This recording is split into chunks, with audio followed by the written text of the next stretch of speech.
Yeah. He is. Yeah. Oh goodness! Look at Hello, that. sir.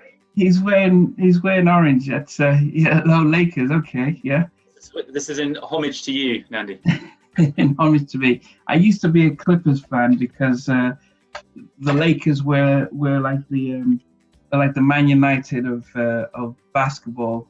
So when I lived in LA, you couldn't afford to get tickets. Right. Have you got hearing aids on, Nnamdi? Are these hearing aids? No, I tried to put this on so I could hear myself better, but yeah, make sure the sound is better and stuff. But yeah, no, the Clippers, they were very much like think of 30 years ago when if you lived in Manchester, you couldn't afford to go to Old Trafford, so you'd go to Main Road to watch City play, or if you couldn't go to Stamford Bridge, you go to Highbury, kind of thing. Actually, Nnamdi, can I show you? I've got a little trick. 2 hands. You know when you do with kids, if you do it with kids, tap on this hand, that hand. Tap on it. Pretend to tap on it. Okay, I'll tap on this one right here. Yep. On there. Yeah. Number 2. Okay. And then tap on the other one. Okay. 21. No, 2-1. What's that indicating? 2 people come together to have one child. I remember that. 2 becomes 1. Very good. Or Arsenal 2, Liverpool 1. Okay. It only takes one team to be invincible. Yeah. So that was our end of season friendly kind of match, where the best player in the world and the best goalkeeper in the world decided to give out Christmas gifts early and say, yeah, you know what, we don't need this. Why don't we give you? Can you score? Oh, we don't need this. Why don't we give you? So it was a very comical game.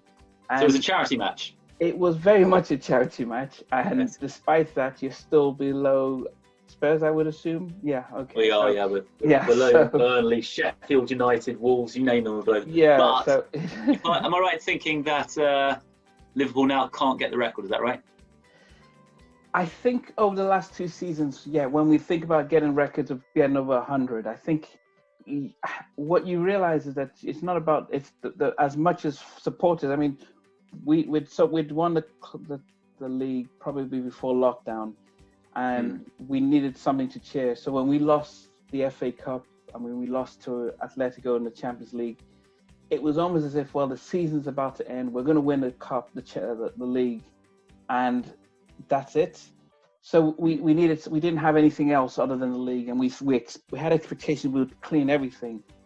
But I think now that we've won the league, we've lost the invincible record, we can't go back and defend the Champions League, win the FA Cup. It's almost like a downer, like, look, we've just won the league after 30 years and that's it. Nothing else. It must be gutting just to win the league, for a terrible season. You know what, and I think that's probably the expectations that was set, that you could see a lot of Liverpool fans are disappointed that we've lost a match 7 games after we've won the league. So you could see that,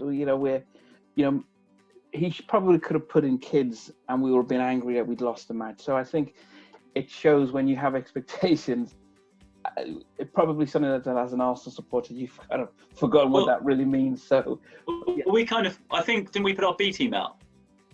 And we still won. But anyway, let's get off football. Let's get back to basketball. Oh, basketball, yes. So actually, have you seen that really good? I think it's called Last Dance about. Yeah, Michael Jordan. Michael Jordan. Yeah, that's a really good. Chicago Bulls. Yeah, that's a really. Have you seen that documentary? Yeah, I did, and I think it was because I remember being in and around. So from the time I moved to the States in '92 to 2002 or 2003. And so he was just climbing to his peak, and at his peak when he won. And watching that brought back a lot of memories. But I think it showed how much he was very single-minded about winning. It wasn't about being liked. It wasn't about being the nicest, the best teammate, but it was about being the winning teammate. Yeah. And seeing how some people rose to that, and seeing how others were, they didn't have what it took to be around the champ. You think you think about how Messi might be, you know, whether how hard it is to play around him, whether he pulls you up if you don't to pull your weight. But I don't see Ronaldo being that type of player. But really, might be. I don't know if he's that single-minded about winning, and then everyone, if he let me down. It seems when he's like that when he doesn't get a ball past him and yeah, that's true. Score an opportunity, but when a team loses and stuff, he doesn't seem to make it seem as if the team's letting me down and we're not winning because of the team. But you do see that with Messi, you think? You feel Messi is like that? I think because there's a lot of reports of outside of Barcelona when a coach gets fired. It's because of... Or player gets bought in and stuff. There's a sense where Messi's not happy. They don't want the coach. You don't see teams where Ronaldo is. You don't see them talk as much about the coach as players don't like him and stuff. So, yeah. But I was really interested in Chicago Bulls about all the other players. I'd forgotten they had like Scottie Pippen, Dennis Rodman, Charles Barkley, all these top names. I didn't realize all. Charles Barkley played for the Phoenix Suns and he went to Houston Rockets and he won the title in his first season with the Houston Rockets, and then the second season that's when Michael Jordan came back. But yes, Scottie Pippen was always considered the second best player in the league during that time. But his personality was very much, he's from Arkansas, very much of a laid-back, rural person. And I think the one thing that was fascinating is that we all knew he was underpaid, but he was like, I couldn't take the risk of not getting a contract because I came from dirt poor. And if I got injured and I lost that income, it would affect my whole family. So he took a gamble and signed the worst deal just to protect his long-term investment. And but also I think it shows the general manager of the Bulls decided, you know what, we need to break up the team and rebuild despite our success. And in hindsight, of course, that was the most ludicrous decision to make. But you know, how many times do we talk about, say, Ferguson and how he knew he needed to rebuild? But the difference is that he made the decision, Ferguson does, not David Gill. Yeah. Andy, this is a family show. Can we not swear and mention the name Ferguson? I said this before, but anyway, let's stop the small talk. We're not here to talk about these dried up has-beens. We're here to talk about a very current issue, someone far more important and enigmatic than these characters. The one and only Nnamdi Okoye. Have I pronounced it correctly? Okay. Yeah. Well, we're going to turn this. You're normally the guy firing the questions at everyone else, but let's fire some questions at you. Is that okay? Okay. Well, I don't know if I'll answer them, but it's okay. Okay. But 2 + 2 is 1. Is that what you wanted to know? Oh, what kind of question? No. But let's make it easy for you to start with. So obviously we've mentioned your love of Liverpool Football Club. How did a Nigerian guy come about supporting Liverpool? You should be an Arsenal fan, so how did that come about? Tell us where this passion for Liverpool came from. Okay. No, my dad moved to, my dad worked in the ship navy, merchant navy, so ships from Nigeria to the UK with cargo. And so he was aboard the ship, so his ship moved from Nigeria, went to Liverpool, offload cargo, and when the ship was about to go back to Nigeria, civil war started in Nigeria in the mid-60s, and so the ship couldn't go back, and so he was stranded in Liverpool. So I think the war was about 2 or 3 years, and so instead of sitting at home, he decided, well, goodness, what do I do? He went to uni in Liverpool, settled there, and at the time in the 60s, Shankly moved to Liverpool and revitalized. And I think in those early days, Liverpool was very much, Liverpool and Everton are very much divided by religion as well. So a lot of Liverpool supporters had and I think you might notice in some football clubs, they'll have a parish, like a vicar or a faith leader that's associated with the club. Yeah. So Liverpool how old were you at this time? No, I wasn't born. Oh, this is pre-you, okay. This is, Sorry, yeah, 60s. this is 60s, the I thought you could have been around. yeah. Go on. No, so I think Liverpool had an Anglican vicar, and then Everton had a Catholic vicar. And my dad being Protestant, Anglican, I think, and Liverpool were winning in the 60s. I think that's how he just started to support the team. My mum also, during the effects of the war, she moved to the UK, and so my parents met in Liverpool, got married in Liverpool, settled in Liverpool, and so I was born in Liverpool in the 70s when they were just winning, and so your dad's supporting the team, they were winning. What else do you do but support the mighty Reds?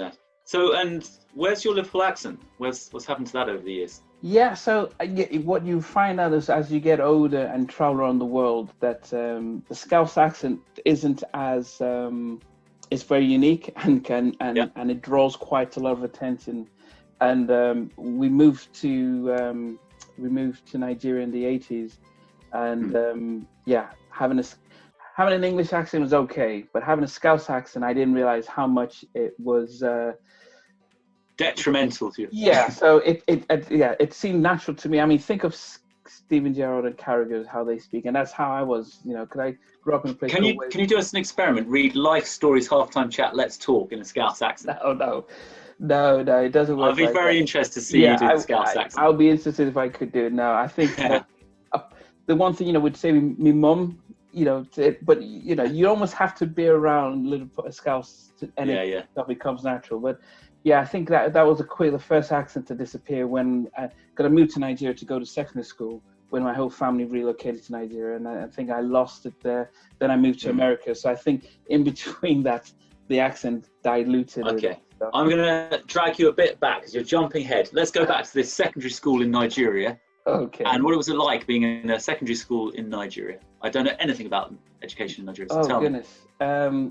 So boarding school. That's what it's like. I think it's you probably read novels of people who go to boarding school and think, oh, boarding school isn't fun. No, it was like military camp. Oh, right. If you were a junior, the seniors would be very regimental. You have to get their water, you have to get their food, you have to wash their clothes at times. So it was a challenge. But it was a good bonding experience. I've got a lot of good friends that I still keep in touch with from secondary school. I went to a school called Federal Government College in Lagos. And because it was in Lagos, and Lagos was the commercial hub of Nigeria, so a lot of people who went to the school who could get in, their parents either were a lot of parents were well off or were in the government. I think we had at one point the governor of Lagos, his son was in our school in our class. So wow, it was so you went to school with a lot of influential kids of influential families, and it was great. I didn't take to it like a duck to water, and it was a challenge, but a lot that most people would say has helped them along the way. Brilliant. And so you came out of this school with good results, okay results, average results, or? No, school wasn't great for me. I didn't realize I had dyslexia. Right. So imagine being in secondary school and with dyslexia. And if anyone doesn't know what dyslexia is, it's an impairment, it's sort of a learning disability where it affects your memory, it can affect your ability to read, your writing, your spelling. And so you have this, and you're in a school where expectations are high, and where so I'm writing and so in school you get an end of term report. It will list, there's 30 people in the class, and they would rank from who's first to who came last. In most subjects, I would always come last. And so you'd get your report card and you're 30th out of 30th. And so your parents are thinking, we've sent you to one of the best primary schools, you're in one of the best schools, and you're coming last. What does that mean? And you can't understand it. You can't understand why you can't remember, you can't read and stuff. And your teachers are writing, he's lazy, he's not motivated, he will never amount to stuff. in your report card, and you're like, goodness, what God is this? So so after leaving school, I think I managed to pass English. I got a C in English. I got a C in geography, and I think I just got another C in another less class. Maybe home economics or something like that. And I was doing a lot of science. Here I am, can't remember stuff, I can't spell, and I'm doing chemistry, physics, and biology. So I had to resit my GCSEs. Wow. And I should imagine this had, from what I know of dyslexia, this obviously would affect confidence as well, wouldn't it? And sometimes it can bring, not depression, but some anxiety with it and some issues around that. Did that affect you at that time? Yeah. Very, very shy, very lack of confidence. If I had to, I would be sitting in the middle of the class. So that means you're not at the back, so the teacher won't pick you out. You're not in front. You're right in the middle. I was very quiet, so people didn't recognize me.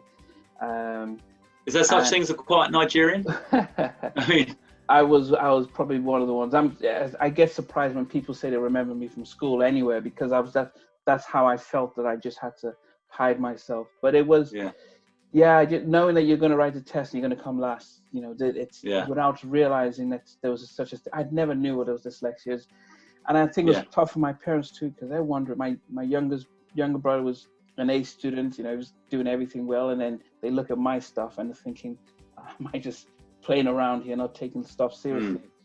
And obviously you're obviously now, as I know you in your later years, you're an articulate guy, seem quite confident, public speaking. At home, were you presenting as articulate and bright, and then at school when you were writing, it was coming out differently, or were you also lack of confidence as well? So your more articulate, bright side wasn't showing up, or it was at school? Yeah, no, I think at home, so I was very, and I think this is where, if you understand anyone with dyslexia, I was very creative, very imaginative. Yeah. My dad had a video camera. So you think about it, back in the late 80s, early 90s. So it's actually in the mid 80s, to have a video camera was very rare. And he had a Sony Handycam.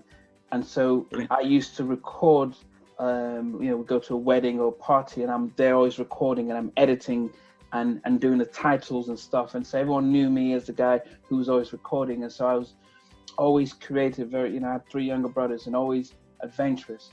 And I had some good friends who we lived near. So I think at home they could see if there was, I was MacGyver, if you ever heard of watching. I remember MacGyver. Yeah, so I was very much like that without knowing the show, but I was very much of there's a problem, how do I fix it? I'm always to think outside the box. But as I said, naturally, as part of my dyslexia.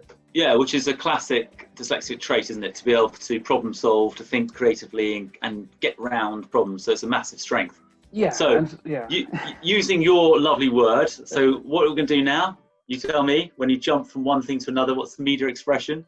When you make a nice link? Okay, what? Was a segment kind of thing or what? What did you call it? You called it a segue? What? A segue was a okay, yes. Okay. So we're going to do a nice segue now. So you're this Nigerian guy, not having done as well as he could have done because of dyslexia at school, but obviously not as stupid as some people used to think back in the day. Bright guy. You're creative, you're getting your camera, you're filming a lot at weddings, and then suddenly, because I know a bit about the bits I know about you, obviously, and that's why I'm wearing this t-shirt, the LA years. Does this jump from here to LA, or is there a bit between? No, I mean, because I couldn't get my GCSEs, and I had to wait a year in order to redo them. In fact, I can remember the week before writing the second batch of GCSEs. I'm writing them. I've written some of the subjects, and I'm writing my maths. Because you need maths and English anywhere in the world. So I was doing the maths, and I was sick in the maths exam, and I was really out of it. And the what, as in physically sick, or just physically sick? Yeah, I was just And so the examiner, the invigilator, was like, "This guy doesn't seem well. Can he copy?" He asked one guy there, "Can he just copy your maths and stuff so you can finish it?" I can remember them just saying, "Look, yeah, let's just help him finish this exam." I think I copied somebody's stuff and submitted it. Oh, And wow. then this was probably on a Friday. Should you be confessing this on a public show? Yeah, but this was strangely enough. I mean, maths is probably one of my strongest suits now. I'm surprised I didn't do it. I probably should have been an ace in maths when it comes to maths. My brain just thinks. I just think it was just the learning environment. But I think the next day, I go into hospital. My dad takes me to hospital and said, "Look, what's going on?" I do a blood test, and they tell my dad, "You need to bring him in right away because if we keep him a day later, he might die." And it found that I had hepatitis. I must have eaten something. It's the one that when you eat something that I don't know that one. So there's hepatitis A and B, but this is the one. Oh, okay, yeah. Sorry, yeah. When you eat something, and so they said my livers were failing, and I was probably 24 to 48 hours from death. So when I was thrown up and reacting, it was just the fact that So I'm in a hospital for 2 weeks I couldn't eat. So they just put me on a drip for 2 weeks, and and this was after 2 weeks, everything was fine and stuff. So I passed the maths, which is great. I got my five GCSEs, but then you have to take, unlike here in the UK where you do your A levels. Can't cheat in exams. Yeah. Well, you do your A levels and then you have to do predictive stuff. Nigeria is very similar to America, where you have to take an exam. In America, they call it a GRE, but in Nigeria, it's called JAM, Joint Admissions Matriculation Board. So you have to do an exam and score. It's over 400. So you have to score high to get into university.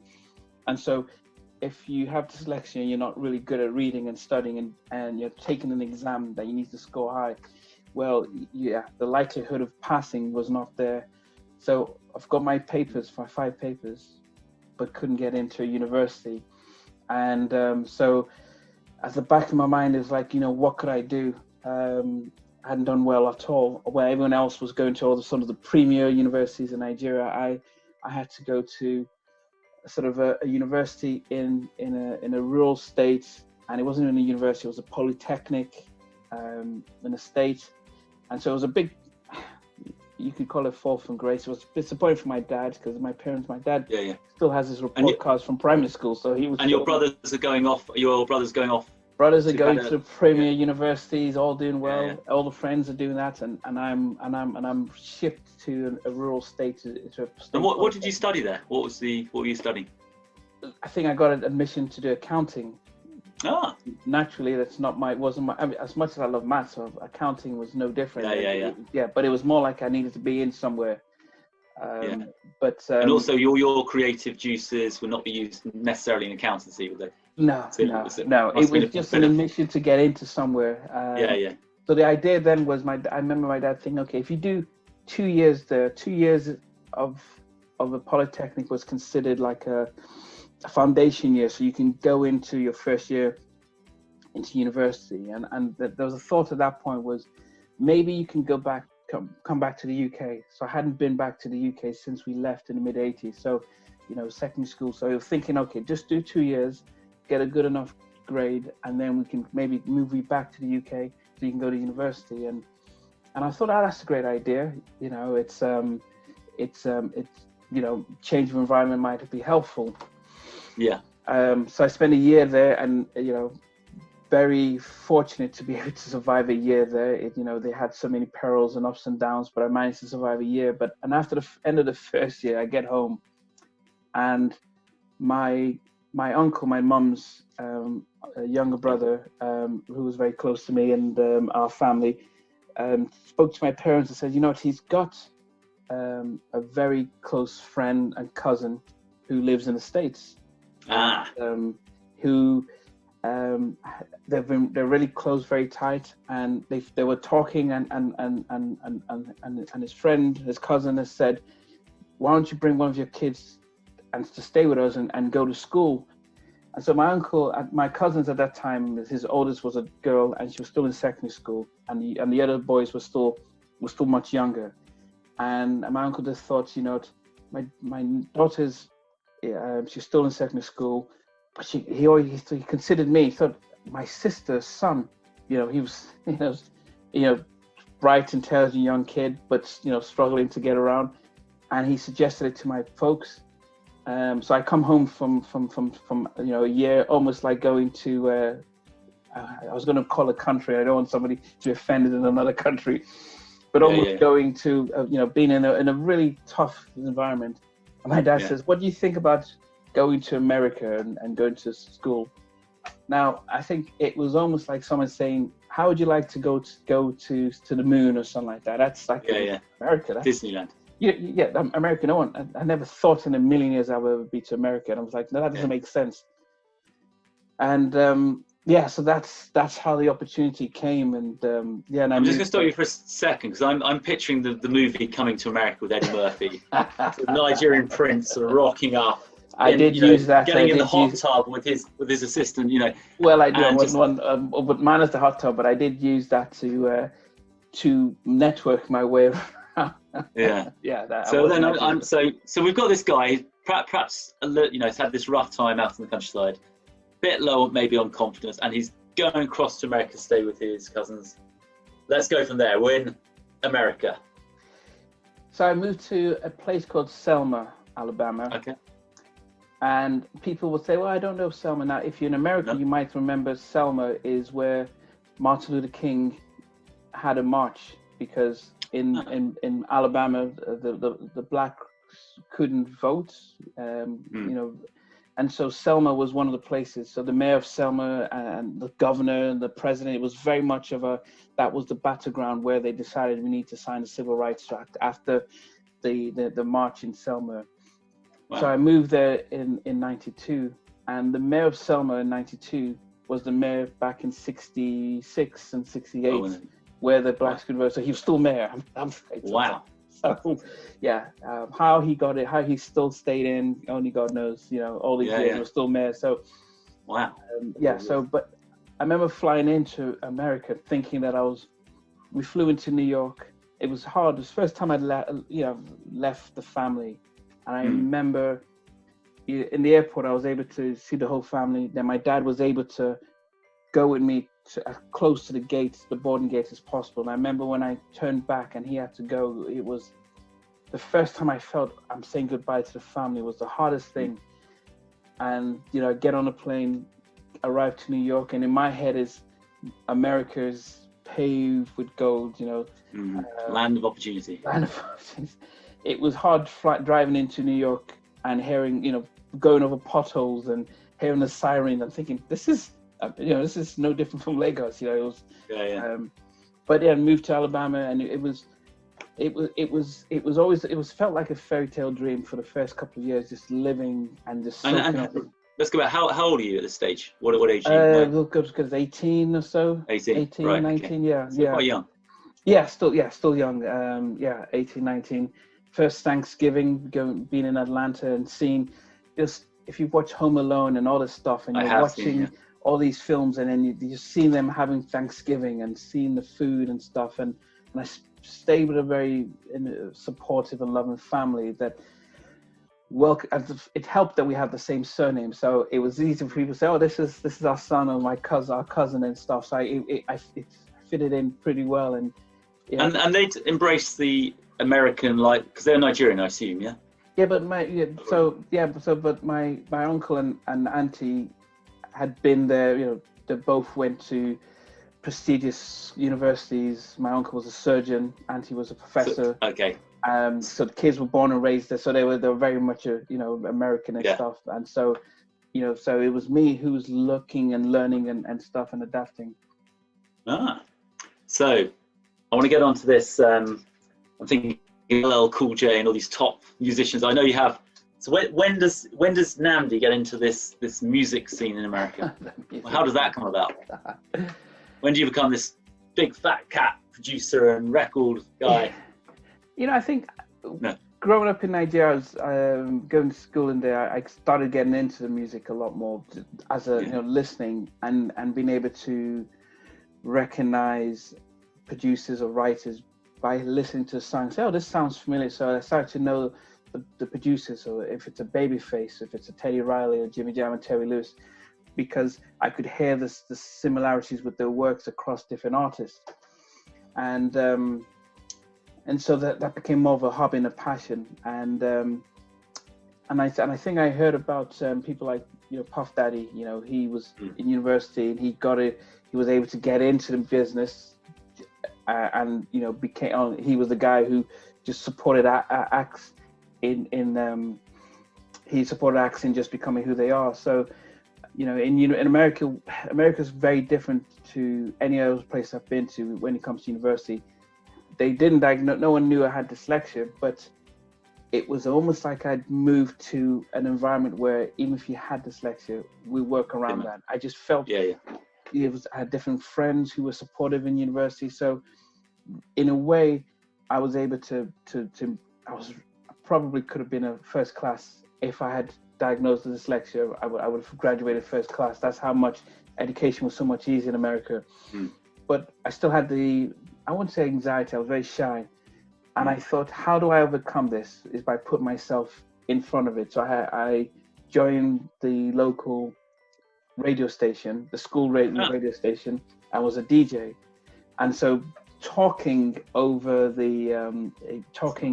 while we broadcast our show was a way of just confronting my anxiety. Another thing I did was I ran for student body president of the university, and I won twice, 2 years in a row. So standing in front of the students and saying, what are your issues? We're going to handle that. So this was how I overcame my anxiety, but still loved music.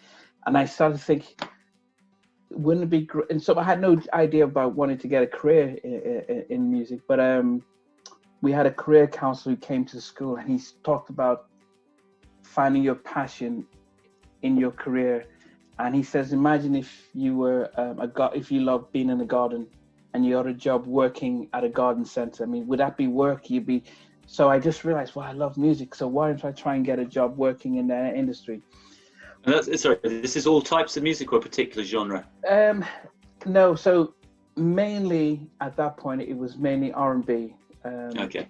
So I think if the ones who are more popular now, if you think of maybe someone like R. Kelly, Blackstreet, Boyz II Men, but New Edition. So this is, and there's a particular era. So this was late 80s, mid 90s, where the R&B music was very much, very, very strong. Aaliyah, TLC. So I was really into that genre of music, and I could see it, I could understand it, I knew how to promote it and sell it. But by this time I'd moved to Wisconsin, which is like in the middle of America, and Give us the English equivalent. What's Wisconsin in the UK? It's like moving to Barnsley. Barnsley, okay. Yeah, it's like, I'm with you. Now we understand. It's like moving to Barnsley. It's like, where's Barnsley? Can't think. So yeah. So, and you want to try and get a career working in London. It's like it was just so far away, and so. I probably wrote about 500 applications towards my end of my career, university to try and get into the industry, but it's either New York or LA, and I was neither place. And in those days, the music industry, they didn't need to get a college graduate because they get people who come and work for free. So, to come and saying that I want you to pay me, $30,000 a year to learn how to work in the industry was like, we can get a PhD guy for free to do twice as much work for nothing. So why would you? So, and I did, of course I didn't. I was trying to, and the entertainment industry is very much, you start from the bottom, you work your way up. You don't come out of university from, work your way in management and come across and say, this is how we do it. And so I still, while in university, I was working at a record store. I just wanted to be around music. I wanted to be around labels. I just wanted to soak it up. I had thousands of CDs back when you had CDs. But I had to get a job and earn money and have music more as a hobby. I thought you might be more vinyl back in the old days, No, my dad, I think he still has it, but he had a great collection of vinyl. All the Bob Marleys and Fellas and stuff like that. But for me, no, I think when CDs came out, to me, I used to love reading the credit notes, like to know who the writers and the engineers and the studios are, just so I could hear a track on the radio, and first 5 seconds I could tell you, oh, this person produced it, this person wrote it. I could pick up everything. That's how my ear was for it. Okay. Well, this is a perfect time. I'm going to give you 3 seconds. I'm going to count down using my hands. In 3 seconds, you're going to give me your favourite song of all time, okay? No time to think. 3, 2, 1. So, favourite would be Michael Jackson's Lady in My Life off the Thrill album. And why? It is such unfortunately he didn't write it. It was written by Roger Templeton, who wrote Thriller, but it is probably his best song that he's ever written. It is such a romantic call about this ideal woman, but it's so good of a track that I don't listen to it more than once or twice a year. Let's keep it special. It is like that type of, I mean, there's sitting, so it is that special that I don't just listen to it anyhow. I just so that's my favorite all-time track. Thank you very much. Now we're talking about relationships and we're talking about special people. I hear you have a bit of an iffy past with the women, no pun intended. So let's get on to the real rock behind you, the woman who's made you the man you are today. Let's talk a bit about your wife, Iffy. Okay. How did you meet her? And how has she helped you and blessed you in your life? I want to hear about the story of Iffy, the romance. She 2006. My cousin Chi-Chi. Has Chi-Chi started staying with me? Yeah, and so my cousin calls me and says, look, she's got a good friend of hers who they work together in Nigeria, who is planning to move to the UK. Right. And generally when you come to a country you don't know anyone, it's good just to have, someone that you could look up to, call up. And I said, yeah, sure, not a problem. And so that's how we got introduced. So my cousin introduced. And so first time I saw her, I think a month later, I think of my birthday, and she came down. She'd been here for about a couple of weeks or a month, and she came down for my birthday. And at least I was able to, just say, look, if you need any help around here in the UK and stuff like that, while you're here. So that's how we met up, and so she lived in the east part of London, and I was living in Hammersmith and Fulham, so quite a distance commute wise. But every now and then, if I was having a party or stuff, she would come around. And I believe the following year, 2007, my cousin who introduced us came here, and she had a son here and stayed with me for about 4 or 5 months. And so, if he would come down a lot and stuff, so we would develop a very good friendship. So East meets West. West. Iffy, are you this shy, nervous guy when you're conversing with her, or are you the confident Nnamdi we know now? Which Nnamdi came out in the wooing process? Yeah. Or did Iffy grab you and say, "Come on"? No, I think moving to the UK in itself had its challenges, because I hadn't. Moving to the UK had its challenges because I was very much in love with being in America and about a career in there. But it was as a man of faith, it was something that I felt it was something that I needed to relocate here. But as much as I can admit it now, it wasn't easy back in those early days. So, and coming here, I was also then trying to restart my career within the music industry. So I'm working with at Future Proof Records, and I was still trying to set up my own music business while I was here. So, wow. I think there was a part of a identity growth. What am I here to do? What am I going to do? And so, by the time he came over, there's a lot of me who was focusing on career and setting myself up, and then realizing, okay, as much as these ambitions are going, I need need to settle down. I need to get a job. I need to get a place. I was staying with my loving cousins in West London, so I needed to move out. I needed to get my own place. So at that point, so there was a lot of changes. So by the time, but I was always a person of relationships and friendships and stories and stuff like that. And one of the things that she from the beginning, she was very much, I was very good at cooking, and she would come learn how to either I'll cook, but she was the most organized person. And my mum was staying with me for a couple of months, and she'd come as well to visit and help out a lot and stuff like that. So I saw her really as a good friend, like a sister as well.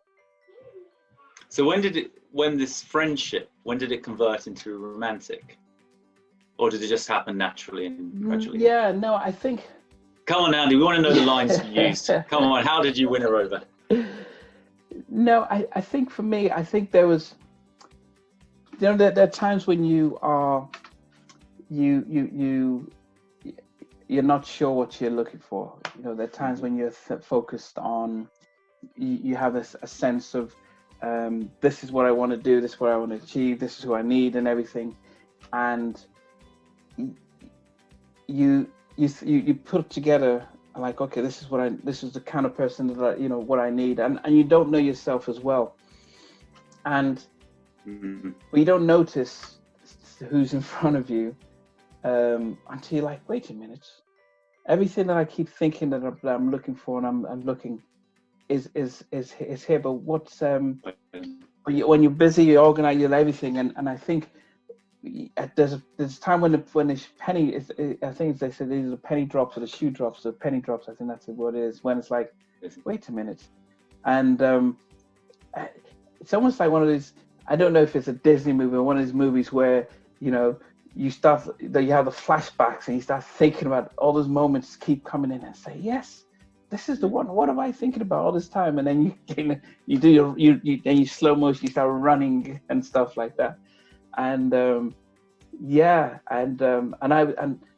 because I was so sure and so certain, I didn't try and do the like, oh, let's go for because we used to go out, so when you're friends, it's quite challenging because she's coming for dinner, I'm cooking, we're going to the movies, and it's very much friendship stuff. So when you're trying to turn it over, you can't. You've got to take the risk. You have to almost say, this is it, without trying to beat around the bush, because it becomes awkward if you just say, hey, how are you doing today? But you're like, oh, where's this come from? So I just. Do you think if he had always seen you as a friend, or do you think she'd seen you more as a long-term target, or did she say the same, just friendship turned into a relationship? No, it's hard to say if. It's hard to say if from day one she'd always seen me in that mode. I think in a sense it might have come as a surprise from me, and it took her time to adjust to it and say, okay, let's go down this road. And but I think within 2 weeks of talking to her, I proposed. So it wasn't like so it was, I think I remember it was on the 26th of December 2008, proposing. So it was for me, once it hit and spoke, it was 2 weeks, so that was because it was the one thing I've always said, that I've always known that if I make a commitment, I was only going to do it once, and once I'm ready, I know. And so that was it.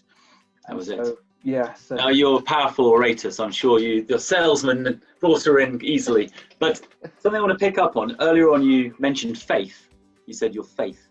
Yeah. Now, I know you as a man of faith, but how did this faith come about? I know Nigerians are probably born as Christians, coming out straight from the womb but I know it says in the Bible about being born again. So can you tell us a bit about your experience of coming to faith? Yeah, I mean, if I went back and mentioned that we were born and raised in Liverpool, and my parents got married in Liverpool Cathedral. At the time, it was the third largest cathedral in the world. It's a massive one out in Liverpool. My brothers and I were baptized and christened at the cathedral. That was our church. It was probably the most magnificent building you can be in, but one of the most dead building services. It was very much, when the sermon started, we had, we go to kids stuff. It was the most boring thing to go to. It was old school cathedral. Yeah. But when we moved to, and when we moved to Nigeria, my parents started off. I doubt there could be a boring Nigerian service, surely. Well, they started to go to a cathedral, the biggest one in Lagos, at first, because they wanted to keep up with it. And status, Nigerians about status. So it was like, okay, we're here. Former president is there, some governors here. So that's what it was like. But I think eventually they started to, their walk with God started to get close and different, and at the time they started to go into different fellowships, and I also had some really good friends who were also Christian, and boarding school. That's one of the things that happened to me personally, was in boarding school. I remember my first year, they said, oh, there's a free movie that we're putting on for the first year students, and I couldn't, wow, goodness, free movie in boarding school, that's great. And they put on a movie called Left Behind. Right. It was a 80s movie of the rapture's happened, God has taken his chosen people, and those who are left behind get beaten and persecuted by the enemy, by the 666. It was the scariest thing I'd ever seen, and I was like, what? I didn't know about this. And at the end of the movie, they're like, so who wants to be born again? Christian, So we're wrestling over each other, like, sign me up. And so that's how I gave, the fear of the Lord had been. Yeah, it was the fear. Awesome. It was unfortunate because after a while, the fear disappears and you're like, oh, okay, so that was, so it got me in, but it didn't keep me in. But as I said, my dad used to go to Full Gospels Businessmen breakfast. They were going to Pentecostal churches. So I had a very good friend who I lived close to, who was also very much committed and teaching me stuff. So I think along the ways I was learning and getting close to God. And but America was a prodigal son kind of moment for me. Kind of moved away and did my own thing. And towards the end is where there was a sort of a reconnection, and that's had been my sort of journey since my last years in America to my present days now. Well, it's really like the film Coming to America. You just lived it out. So you've got the wife, you're in London, you've got you're doing your music. It's kind of semi working out. So you're getting your sensible job, and let me guess, GlaxoSmithKline is coming up. Yes or not? Yeah. Okay. So I met you when you were at GlaxoSmithKline, facilities manager. Is that right? Yeah. So I was working in that department. I was very much sort of change. So I was doing a lot of process improvement, sort of stuff like that within the building, and if there's a problem around stuff, I'll look at the processes and see how we can improve and modify. Working with 100 customers with business clientele within the office, the head office out near towards Heathrow. Yeah. So I was there for a good 7 years, and they did have a workplace fellowship there that I joined. It was the first time I'd been in a work environment, and as I said, I lived in America for over 10 years, and as spiritual as Christian as the country is, working church was. They're never going to match the UK. Yeah, you didn't see that. So it was very strange coming to a building and having people having service, and that was really a good change for me. And actually, strangely enough, before I actually joined the fellowship and before we met at St. Paul's, I used to go to a church called Jesus House, which was very much 3,000 people, but mainly Black Africans, mainly Nigerians and other Black Africans. So, and I think when I moved to the UK, I started to for the first time in a long time, I started to associate more with, there's something about the country that if you'd seen me in America, most of if I had pictures, if you see any of my pictures, most of the people I hung out with were very much diverse whites, mainly. Hardly any Nigerians. I mean, I had friends who were different color, but I was very much diverse. And I moved to the UK, and I was very much hanging around people from Nigeria culturally, and even going to a church like that. And I think God was saying, look, this is. It has its limitations. If you're trying to reach and be, you need to move, and that's how. Eve and I, when we got married, we decided to find a church on St. Paul's. But then it did help when I went to GSK that I could be in a fellowship where people from different cultures and backgrounds and religions, and not have to be the dominating Nigerian Pentecostal person in there. Yeah. So I've always known you as a bit of a sort of pioneer who sort of, goes beyond race and background. And you've, as you know, you've gone out to areas that perhaps are not black strongholds like Kent. And you moved out to the countryside, and you went to St. Paul's, which there were probably 1 or 2 or 3 black faces in the early days when we went there. So you've obviously not afraid to get out there into different kind of cultures or different climates, and just be yourself, which is I've always admired about you. So you're at GSK, and then you did the men's fellowship group there. Then you met 2 very charismatic and handsome Christian men, myself and Chris Cook, and Al Lewis, and you started doing the men's ministry. Do you want to tell us a bit about that at St. Paul's? Why do the men's ministry? What's the point of that?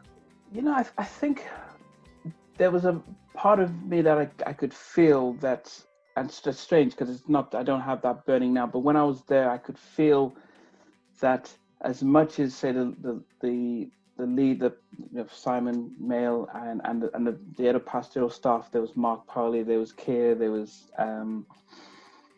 Ash at the time, and then it was Viv, and there was a lot of other men. But there was a sense that the men would show up on a Sunday, and the women would be the ones really engaging, and that's what I got, that sense that was happening, and I just felt that the strong pull that the men needed to have a connection, a personal connection. And so, but one of the things you realize is that you have a vision, but it's not the full picture. And in order for the full picture to be recognized, you need to learn. And this is my early days of learning about collaboration, where God was saying, look, you need to work with other people who have a similar vision but a very different outlook. So if you put a jigsaw together, you have one piece and they have the other piece. And so meeting up with yourself, with Al, who had different, so you were very much in the sports side of ministry, in the adventure, the outdoor sort of physical side. Al was very much in his there was a teaching he had, I think it was called, was it Wilderness or Call to Wilderness? I can't remember what. That's right, yeah. Something, yeah. So he was very much on that weekly teaching about men bonding and stuff. And I was very much on simplifying what the gospel says. So I did a lot of the breakfast sort of talks, the organizing, this is a bigger picture. So we had the annual sports thing. That's brilliant. At GlaxoSmithKline. We're using the sports ground there. So very much on that, just making very simple. And the abseiling down from the tower. Yeah, the abseiling. Yeah. So we did. So, but it was just one part of a bigger picture. So we all, so it was really great working. So it was really great to get bonding and having something like that, and really selling it differently. Just making guys. And this is before knowing about mental health and stuff, but creating a forum for guys to really talk and be open and stuff. And, if I knew then what I know now, I think I probably would have encouraged more of it. So more of a space and maybe probably less activities, but more engagement and talking. But I think you needed the activities to get people out. I don't know if we could have any more talking from you, Nnamdi. So anyway, and you've done again a nice, use your quote, a nice what? Segue onto mental health. So we know you now. You're in Kent. You're married. You've got lovely children. Going to fantastic schools in the area, not the best schools, but some schools in the area. And you're now in a new career, no longer at GSK, and you feel, I guess, called, or you've moved into a different type of work. You tell us about that. Yeah, I think over time, I've always looked at, if I go back to when I was in school and they said, find a passion, a career, and make a career out of it. And I looked at all the careers I had. So whether I was in the US, in LA, working in account management and sales or recruitment, or working in facilities management, GSK, or music industry, and what tied everything was always the relationship. It's always about that relationship. And I'm if you remember me talking about being MacGyver, being able to, here's a problem, how do we find a solution? So I realized there was always a part of me that liked to fix. I like to listen, hear the story, and try and offer solutions. And but I just said I couldn't put them all together. I just knew the bits and pieces. So in I think 2013 or so, I had an opportunity, redundancy out at GSK, and it was like a chance to have a look at what do I want to do next.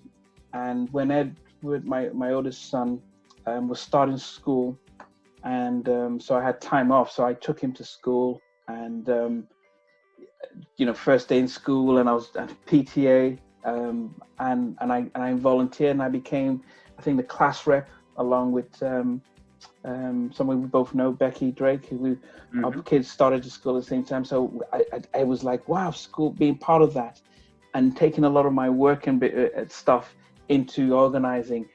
And so that was my first sort of dab working within the school setting. And after the time when it came to, okay, let's start looking for new work, it was when you, I still wasn't sure, and you gave me that opportunity to come shadow you at your school. And it was a little bit more challenging than I expected, but it was almost like, wow. Look at the hair loss. Yeah.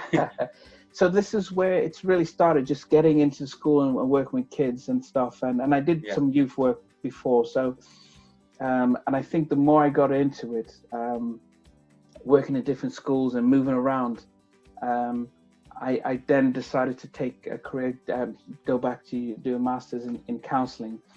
And that's where I got my diagnosis of dyslexia, actually, because they were like, I said, I'm still having the same problems I had in secondary school. What's going on? And they did assessment and stuff. But so not bad for the boy with dyslexia to end up with a master's. Yeah. But while doing the master's, in counseling, you needed to be in a work environment. So I got a job working at a mental health institute, a hospital in East London. So I went straight into the deep end. So I actually saw people who were sectioned, and of course I'd never known about mental health. And here I am working in, as a support worker in a mental health institution, both with men and female. And I'm like, wow, psychosis, people talking, people violence, borderline personality disorder, depression, people that wanted to kill themselves. And I'm watching it and seeing it and learning from it firsthand. And I was like, wow, this is amazing, but unbelievable. But I also saw the differences, because many of the people I saw working as patients were Black and Asians, more like myself. And I'm thinking, but then I'm hearing that most of the people who are getting the therapy were white. And so I started realizing that there's a lot of disparity between how we within the Black and Asian community were going and seeking help early on, but we were the most we were most likely to be locked up and be given the most harmful form of treatment or medication as well. Yeah, so that's how it was, almost like by accident. I hadn't planned to do it, but as I started to go in, I started to want to explore more and stuff. And I think eventually, working in adults, I realized, you know what, I wouldn't say it's a lost cause, but I realized that I wish it would be easier to meet them before they got here. If I'd seen them when they were younger, we could do something about it. And I was inspired by a girl who was about 24, who got a job working in the city. She was probably making over 200,000. She came from a very privileged family, but she had a lot of issues with her dad, and it affected herself, and she was very suicidal. And I was working with a home treatment team, and we were going to do a sort of a daily checkup and make sure she has her medication. And I sat down with her for almost 40 minutes, and she was just telling her story about how challenging it was growing up in secondary school and not getting the support there. And I felt like I wish I had known her then. I could have helped her before she got to the stage. And that's when I decided I need to work in CAMS with younger kids and really stop them from turning into what she's turned into and stuff. That's amazing, really inspirational stuff. And you have also helped, I know, contribute to a mental health men's book, and helped with being on the panel there to help give your expert views on that, which is brilliant. And just as we're wrapping up, because I could talk forever with you, but it's coming up to an hour. We both have kids and wives who will shout at us if we don't end soon. But yeah, so we've had your favourite song choice. But I know on your show you always ask people if they were trapped in a lift or on a desert island like the beautiful island behind me. Okay. And we know your song. What would be the film? What would be Nnamdi's film of choice? So my favorite film of all times that I always go to is Schindler's List. Ah, nice and cheery. Yes, nice and cheery. But I think it's the transformation of the man, Schindler, from a guy who started off caring about himself and making money to selling everything he had to save for other people's lives. And the last scene when he's saying this ring could have saved 10 people, and he's in tears, and he saved 1,000 people, and he's like, I could have bought more people with this. I well up every time I see that, just seeing redemption, just seeing transformation within the person, and thinking they could have done so much more. It's my all-time favorite movie, and like the song, I can't watch it too often because it's a very special stuff. So I stack it up, and then every time, and maybe every 5 years or something like that, I can bring it out and watch, have a good cry, and just put it back and say, okay, I need to be a better man. Well, Nnamdi, thank you so much for giving up your time. And I have to say, your story, absolutely fascinating. I'm glad that you married Iffy. I'm glad she organised you and put you on that nice straight path. Yeah, I'm glad you've done all these so rich, so many different types of jobs. And all those experiences have obviously made you into the man you are today, haven't they? And constructed you into this guy who cares about others. And like Schlinder, is now giving up your time to help young people basically get back on track. The one thing I can always say about you is you've always had time to listen, you've always had good advice, and you're a very godly man who, I think, prays into what you're going to say. You really think about how you can encourage or speak into people's lives, and that's a great thing. The only words of wisdom, this is going to get you in trouble. No, I'm joking. But I think once you change your football team, you'll be fine. Yeah. So, Nnamdi, I'll let you go, and thank you for allowing me to interview you for a change. Well, it's taken me by surprise. I was surprised. I thought I had a guest who was planned on, but I guess you popped in, and it's been strange. I never thought I was gonna. There was going to be this much of an open book, so it's been a surprise for me as well. No, you're a natural. Congratulations. Anyway, the whistle's gone. It's full time. Okay. 2-1. Let's remind you of the score. 2-1. Addis 2. Odie 1. Later, mate. Okay. Bye. All right. Thanks a lot.